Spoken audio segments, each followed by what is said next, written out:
Sous les yeux de Bruno de Longuemare et de son frère Philippe, des bœufs de race normande. Dans cette ferme de l'Eure, les femelles sont élevées pour leur lait, les mâles pour leur viande. C'est un bœuf qui est fini pour la boucherie, celui-ci. Vous pouvez voir le dos rectiligne, d'une belle musculature sur le haut des cuisses. Là, on est au top. Depuis leur naissance, il y a 3 ans, ces mâles ont passé l'essentiel de leur vie en plein air. Sur une année, les animaux sont environ 7 à 8 mois au pré. Et les 4 à 5 mois d'hiver, les animaux sont à l'étable. Et on essaye, sur la dernière phase de finition, de les laisser sortir l'après-midi pour gambader, pour avoir une musculature plus développée. Et je pense que ça se ressent sur la qualité finale. Bruno et Philippe élèvent leurs bœufs de manière traditionnelle depuis leur installation il y a 25 ans. Les veaux sont issus d'une mère et d'un père de race normande et sont nourris principalement à l'herbe. L'hiver, les animaux sont nourris avec des fourrages conservés, récoltés au beau jour sur la ferme, sans OGM ni maïs en silage. Ces pratiques traditionnelles d'élevage viennent d'être reconnues par l'Union européenne sous le label Spécialité traditionnelle garantie.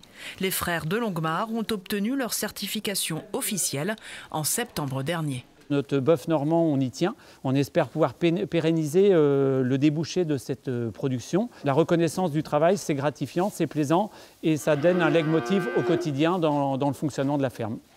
À une 50aine de kilomètres de là, près de Rouen, le bœuf des frères de Longuemare a trouvé sa place.